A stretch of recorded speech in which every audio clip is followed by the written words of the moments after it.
Je voulais parler de la situation du Sénégal tel que c'est revenu, en tout cas tel que c'est révélé par le classement, ce classement mondial de la liberté de la presse. Et je voulais dire en 2015, il y a donc pratiquement 10 ans, le Sénégal occupait la 71e place sur 180 pays. Depuis lors, la place du Sénégal a évolué en dents de scie, si on peut s'exprimer ainsi, allant selon les années de la 65e en 2016 à la 47e place en 2020. Maintenant, c'est entre 2021 et 2023 que le Sénégal est reparti de la 49e donc à la 104e place sur 180 pays. Et cette période est l'une des périodes les plus difficiles et les plus dures aussi pour l'exercice du journalisme et de la liberté de la presse en général dans le pays. Nous avons observé pendant cette période que l'actualité politique donc était le catalyseur des violences contre les journalistes et par conséquent la dégradation des conditions d'exercice du journalisme était en quelque sorte concomitante aux mouvements sociaux qu'on a vus dans le pays pendant cette période et ça avait débuté en 2021 jusqu'à la tenue de l'élection présidentielle en mars 2024. Maintenant, une nouvelle période a commencé avec l'arrivée des nouvelles autorités au Sénégal. Nous avons observé au début une certaine accalmie. En termes d'analyse, souvent c'est assez normal quand il y a des changements. Après, on a même également vu que le président de la République avait, le 3 mai dernier, envoyé une lettre à l'ensemble des acteurs de la presse pour réaffirmer son engagement à la liberté de la presse. Quelque temps après, on a vu les premiers signaux jugés assez inquiétants qui commençaient à émerger au Sénégal. Et donc, cela fera l'objet un peu de ma prise de parole en termes d'analyse pour refléter ce qui est revenu dans les résultats du classement. Il y a d'abord donc les convocations, les auditions et les gardes à vue de journalistes qu'on a vu émerger à partir, disons, de mai, un peu après mai 2024. Il y a aussi les questions de sécurité des journalistes qui sont pratiquement, qui avaient épousé d'autres formes sur la base du monitoring, en tout cas des résultats du classement. Il y a aussi l'important point qui est lié à la situation économique des médias et les tendances aussi à la désinformation qu'on a vu émerger au Sénégal et tout cela qui impacte l'exercice du journalisme. Et je partagerai également quelques recommandations. Mais d'ores et déjà, je vous indique, et comme je l'avais déjà dit, que le Sénégal est passé de la 94e place en 2024 à la 74e place sur 180 pays. Je ne reviendrai pas sur comment ce classement-là, il est fait, il est conçu et il est conduit. Ma collègue Jeanne l'a déjà fait. Mais si on ramène un peu ce classement dans un contexte beaucoup plus africain, on va se rendre compte, vous avez aussi un peu de documentation autour de cela, vous allez vous rendre compte que le Sénégal donc a gagné 20 places par rapport à l'année dernière, ce qui n'est pas mal, mais qui occupe désormais donc la 15e place en Afrique, derrière des pays comme l'Afrique du Sud, la Namibie, le Cap-Vert, et la Gambie et la Côte d'Ivoire. Si vous le ramenez dans l'espace de la CEDEAO, c'est également la 7e place dans l'espace CEDEAO, et on voit un peu les pays traditionnellement qui étaient assez bons au classement, comme le Cap-Vert et le Ghana, et même la Gambie récemment et la Côte d'Ivoire qui sont juste devant le Sénégal.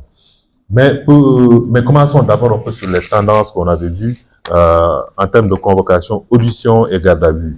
Les résultats du monitoring et les résultats du classement montrent,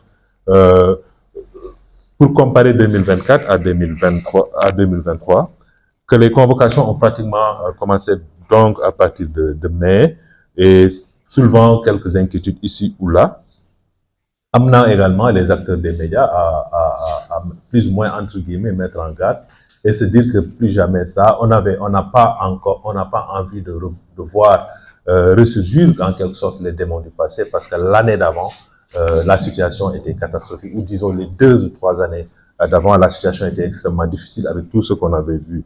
Donc cela avait commencé avec les convocations des directeurs de publication de la Tribune, Papa Moussa Traoré, et le quotidien, Mohamed Gueye.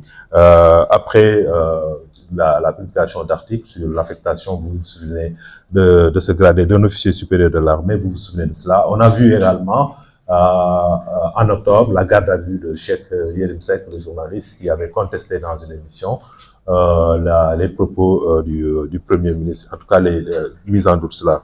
En termes d'analyse, on ne met pas un peu, disons, ceux qui sont un peu dans l'environnement, mais on s'intéresse plus aux journalistes d'une manière générale, qui travaillent dans les médias et qui font de l'information.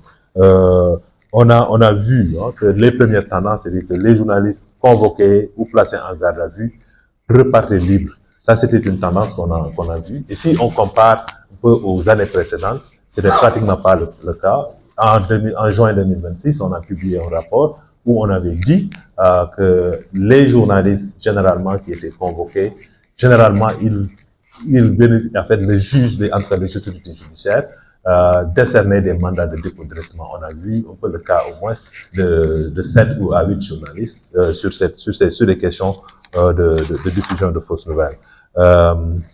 Cependant, nous avons également observé des cas qui ont continué, disons, en 2025. Parce que comme Jeanne l'a expliqué, le classement, il est vrai si on prend l'année, le 1er janvier au 31 décembre. Le classement est vrai, mais sur au moins quelques mois qui suivent, souvent aussi les tendances peuvent être analysées. Et ça, c'est ce qu'on a fait aussi. On a vu aussi d'autres cas de journalistes pratiquement détenus et libérés, des cas de journalistes également qui ont pris des positions assez compliquées un peu sur disons, la situation nationale, les questions de cohésion sociale également. Donc, il y a aussi le cas de Pape Sané ça c'est en février, qui a été convoqué à la brigade des affaires générales. Et le cas aussi le plus, pour nous, emblématique en 2025, c'est le cas de Simon Pierre Fay, le rédacteur en chef de Zik FM, qui est remis en liberté. Ça également, ça révèle les tendances. Il a été gardé à vue, mais après, il est reparti libre. C'est un cas sur lequel on pourra revenir en termes d'analyse. Et d'autres journalistes aussi qui ont suivi récemment, les journalistes de Source A et la journaliste de Diaspora News TV. Il y a aussi des convocations qu'on a vues émerger sur des personnes qui sont appelées des chroniqueurs et qui sont dans l'environnement médiatique avec souvent des prises de position. Mais ça, on est dans le domaine de l'opinion, mais pas dans le domaine des faits. Et le deuxième point que je voulais aborder aussi, c'est les questions de menaces et d'agressions physiques de journalistes. Il y a deux niveaux que le classement a montré. Il y a le niveau d'avant-élection présidentielle de 2024, pratiquement entre janvier-février jusqu'à mars. C'était très difficile sur le plan sécuritaire des journalistes, donc c'était les moments très difficiles. Parce que c'était également une période préélectorale. Souvent, les périodes préélectorales, s'il y a beaucoup de tensions politiques, ça charrie également des questions de sécurité, des attaques contre des journalistes, comme on l'a vu, avec des menaces à l'époque d'un journaliste de la RFM, Baba Karfal, qui avait fait une chronique, avait reçu des menaces assez difficiles. Il y a au moins également le ciblage d'au moins 5 journalistes à l'époque, en février, dont Mor Amar, avec Absa Anne, ces cas difficiles-là qu'on avait vus en février 2024, les grenades lacrymogènes contre les gens qui venaient en solidarité à Walfadjri, dont le signal a été coupé.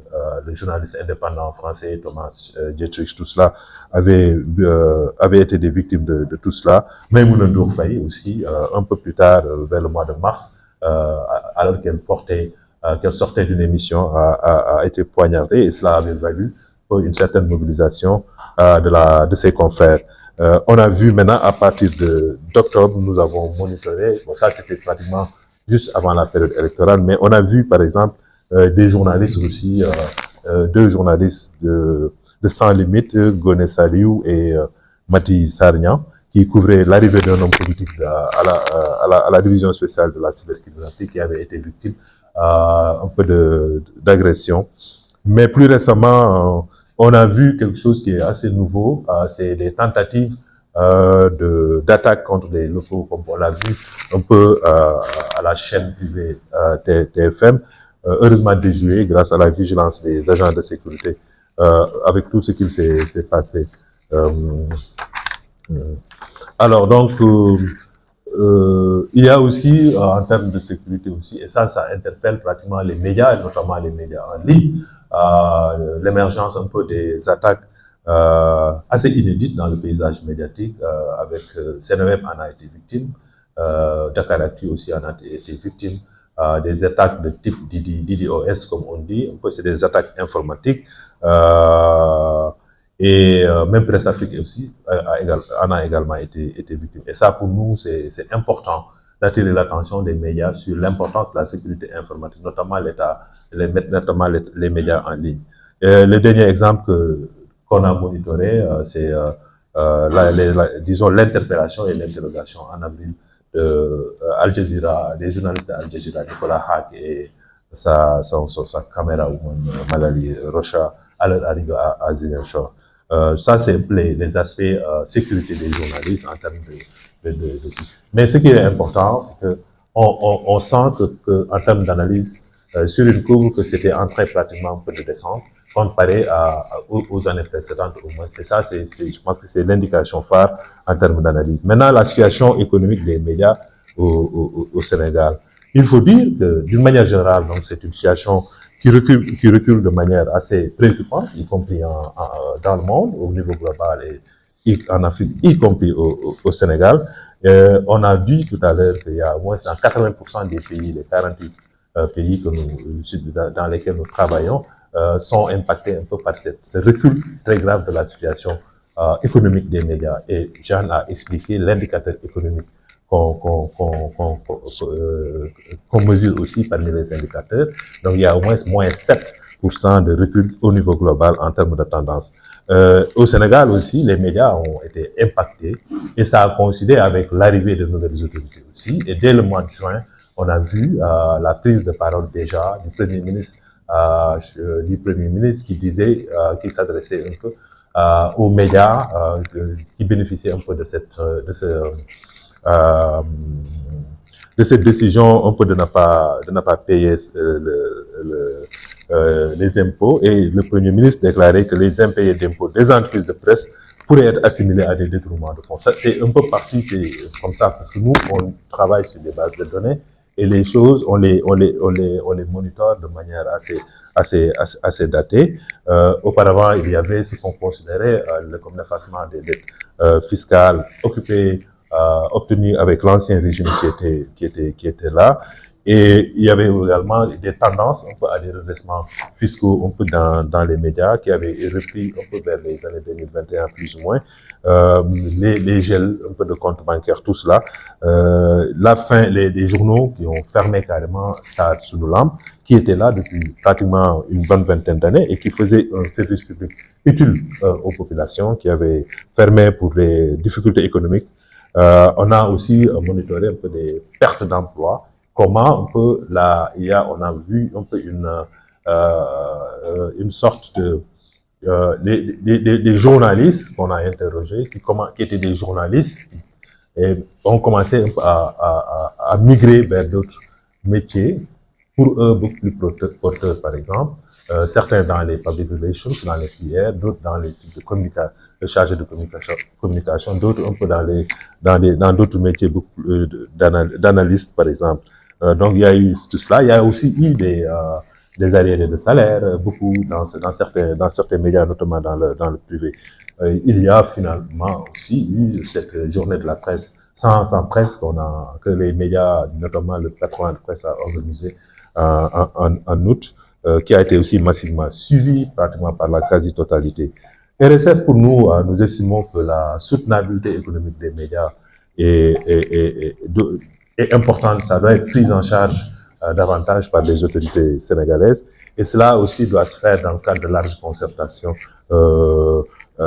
par des entreprises de presse, tout cela. Cette question d'entreprise de presse jugée conforme ou non conforme doit également être davantage élucidée, doit davantage être discutée, parce qu'il faut de larges concertations. C'est ce que nous disons, parce que nous, nous soutenons, nous ne sommes pas fondamentalement contre ce que les acteurs sénégalais, les médias sénégalais et africains avaient appelé depuis très longtemps, parce que ces tendances, les gens, ils ont besoin de savoir qui exerce comme journaliste, qui est derrière tel média. L'enjeu, c'est le droit, l'enjeu, c'est l'information. Et l'information, souvent, c'est une denrée assez sensible. L'opinion publique qui achète le journal, qui regarde la télé ou qui lit sur un site web de l'information, cette opinion, ces citoyens, ils ont le droit de savoir qui sont derrière les médias. Et c'est ça l'enjeu de l'enregistrement sur des plateformes dédiées. Cela permet quoi? Cela permet, par exemple, davantage de lutter contre les aspects de désinformation, parce que l'analyse a montré que, par exemple, pendant la période, je vais revenir là-dessus, pendant la période électorale, il y a eu des tentatives de désinformation extraordinaires qui avaient été portées par des médias, et dont des médias plus ou moins factices, ou en tout cas des médias PDF. Et il y a des exemples, je reviendrai là-dessus, de médias qui ont annoncé un deuxième tour le 25 mars 2024, alors que le 24 mars 2024 à 20h30, c'était à peu près clair chez l'ensemble des observateurs que le candidat Diomaye Faye avait déjà gagné. Et ça, il faut que les médias refusent un peu de céder aux pressions des personnes qui cherchent à acheter de l'influence avec l'argent. Pour nous, les plateformes dédiées, qui sont des plateformes mises en place, doivent pouvoir servir à cela, doivent pouvoir servir à de voir ceux qui sont derrière. Qui sont-ils? C'est important. Et le citoyen, maintenant, pourra se faire son propre opinion, sa propre lecture, tout cela. Autre chose, c'est que il ne faut pas aussi que des autorités ferment carrément cette opportunité. Il faut que les médias déjà qui ne sont pas reconnus puissent avoir la possibilité d'aller se préparer à nouveau et de prendre en compte tout ce qu'il faut, et même s'il le faut par l'encadrement des autorités, pour pouvoir venir candidater ou en tout cas se réinscrire et pouvoir suivre ce profil. Il y a plusieurs systèmes sur lesquels on pourra discuter, mais fondamentalement, les médias doivent pouvoir, l'opinion publique doit pouvoir savoir qui est derrière les médias qui les informent. Et donc cela m'amène un peu à parler un peu de désinformation et de stratégie d'influence. Comme je le disais tout à l'heure, il y a l'exemple de ces deux journaux dont j'ai parlé tout à l'heure et qui ont titré sur le fait que on va vers un deuxième tour alors que c'était déjà plié. Donc ça, ce sont des choses qui sont graves. Le danger, c'est que si dans des situations où le pourcentage il est très très serré, et ça peut faire amener un peu ça fait sauter la cohésion sociale et même créer des événements électoraux politiques. Donc pour nous, il est important que les personnels politiques et leurs partisans ne puissent pas utiliser en fait l'outil médiatique à des fins d'influence politique. C'est extrêmement important, et c'est revenu dans les analyses que nous avons reçues un peu parmi chez les répondants du classement. La question des fausses informations, c'est ce que je disais tout à l'heure. Nous avons aussi observé que les tendances aux deepfakes, par exemple, il y a des journalistes de plus en plus qui ont été victimes de ce qu'on appelle les deepfakes, et ça a été utilisé, l'utilisation de l'IA à mauvais escient contre des journalistes. Cela, c'est quelque chose qui a émergé, et ça va continuer si les journalistes ne sont pas préparés à mettre en place un peu des outils pour débunker tout cela, comme on dit. Nous avons aussi observé des attaques sur les réseaux sociaux des journalistes et des campagnes de dénigrement aussi. Aujourd'hui, de plus en plus, il y a des journalistes qui font très attention, mais souvent, il n'est pas interdit d'avoir une opinion critique ou un avis critique ou un avis contraire à la marche du pays, parce que les journalistes aussi, ils peuvent émettre des opinions. Mais souvent, il arrive de ce qu'on a vu, que des journalistes soient persécutés en ligne, que soient directement attaqués en ligne. Il y a des cas de plus en plus de journalistes. Il y a même des groupes de presse. Il est inacceptable, par exemple, aujourd'hui d'appeler le groupe des médias comme Kër Dofi, en français qui signifie la maison des fous. Ça, c'est de la stigmatisation et ça peut même mettre en danger les gens qui sont là-bas. Et c'est la raison pour laquelle il est important pour nous, en termes de projection, de développer davantage de solidarité. Les gens ne sont pas fondamentalement obligés d'avoir les mêmes lignes rédactionnelles, mais les gens sont des journalistes, il faut développer ces solidarités. Et ça, c'est quelque chose qui est revenu chez plusieurs fois. Enfin, ce qui est revenu aussi, c'est qu'il n'y a pas que les côtés négatifs.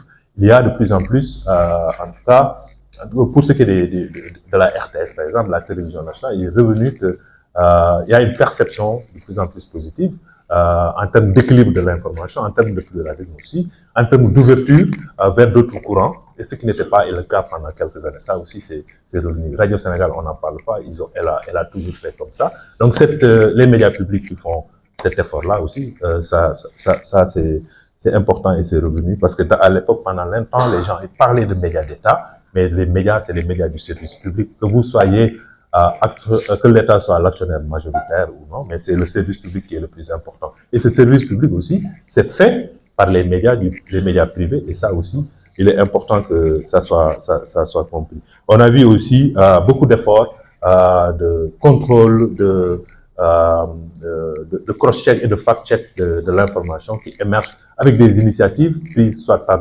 certaines entreprises, comme à l'instar de ce que fait Africa Check, qui est disons, la pilote dans ce domaine. Mais on a vu aussi l'émergence de journalistes qui sont très bien dans le cadre du fact-checking, et la mise en place un peu de desks dédiés sur tout ce qui est fact-check, qui permettent aussi, avec l'utilisation des langues nationales, un peu d'éclairer davantage l'opinion, et notamment une bonne partie de l'opinion. Ça aussi, c'est quelque chose qu'on a vu sur des plateformes numériques comme celle du soleil.sn. Alors, donc, pour conclure, je voulais dire que le classement de cette année a révélé que la liberté de la presse, donc de manière préoccupante, recule de manière préoccupante dans de nombreux pays, avec 80% dans ces pays en Afrique qui sont concernés. Donc, la situation du Sénégal, sur la carte, vous allez voir que la situation du Sénégal est problématique. Ça veut dire qu'il y a du bon comme il y a des choses à améliorer. Et le continent africain, nous sommes dans un continent qui fait face à une concentration donc, de la propriété des médias, et ça c'est quelque chose qu'on voit.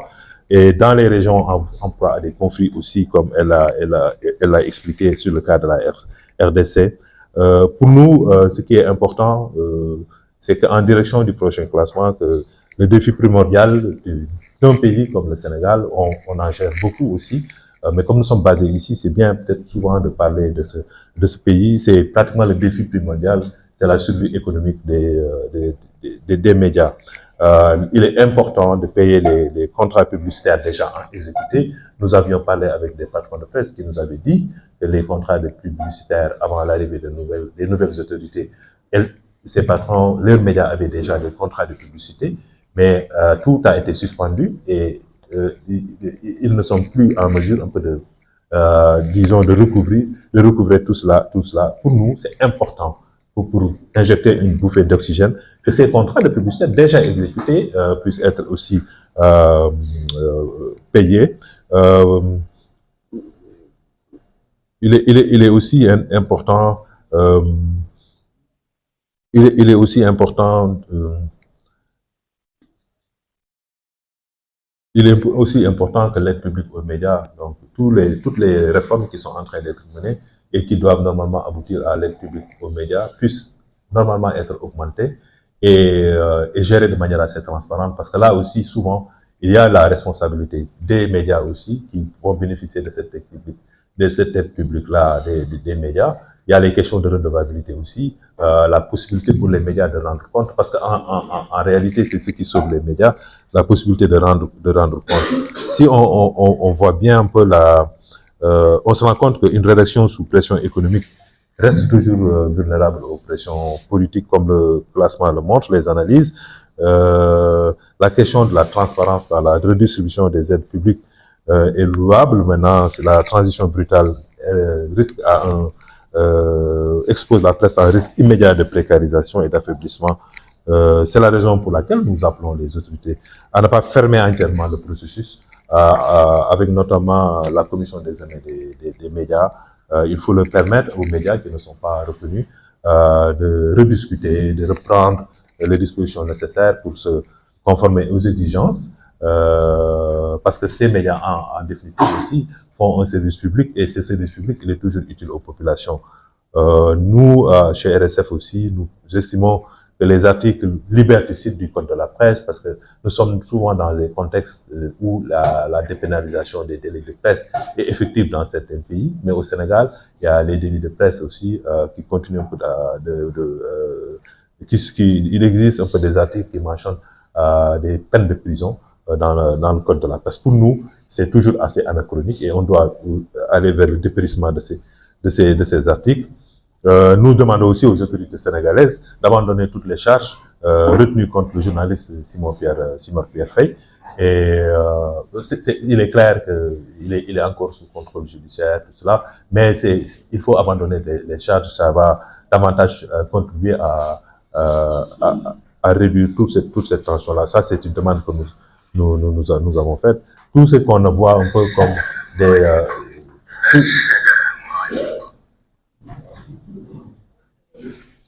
tout ce qu'on voit comme processus souvent disons, d'harcèlement, souvent qui peuvent venir de tous bords aussi, pour nous, cela n'a pas sa raison d'être dans un environnement. Si on veut que ça soit un environnement sain où les journalistes peuvent continuer à travailler sans risque de représailles. Les contenus de désinformation, pour nous, s'il est important de développer la lutte contre tout ce qu'on appelle comme deepfake, tout cela, la régulation des plateformes, la régulation des réseaux sociaux aussi, cela nous semble extrêmement important.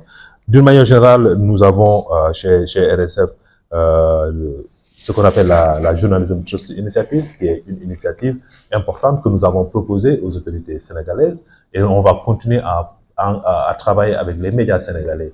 Pour l'instant, il y a au moins une bonne trentaine de médias qui sont dans ce processus-là, et c'est un modèle important en termes de fiabilité de l'information et de qualité de l'information. Actuellement, il y a au moins 4 médias qui sont certifiés, 4 ou 3, je pense que CNews l'a été, je pense, la semaine dernière, mais on a déjà Presse Afrique, on a Les Afriques, on a également un autre média dont j'oublie le nom. Mais c'est un processus important, et notre invitation est de pouvoir un peu considérer cela comme un outil de lutte extrêmement important contre la désinformation. Pour conclure, je voulais dire que nous sommes au Sénégal, nous sommes en face des médias du Sénégal. Ce pays a toujours été traditionnellement un pays de liberté de la presse pour ceux qui connaissent, ceux notamment de la génération de Cannes et peut-être les autres qui sont là. La presse au Sénégal a toujours été vivante, bouillonnante et très intéressante, avec de nombreux doyens de la presse qui sont là, qui ont servi ce métier-là, qui ont encadré des générations et des générations. Et cela doit pouvoir être conservé, doit redevenir, parce qu'il doit redevenir, et c'est un pays qui a toujours été pionnier en matière de liberté de la presse. Nous, notre souhait et notre adresse importante en direction des autorités du pays, c'est cela. Tout faire pour que le Sénégal redevienne ce fleuron de la liberté de la presse qui a été en quelque sorte envié pendant très longtemps. Et je vous remercie pour votre attention.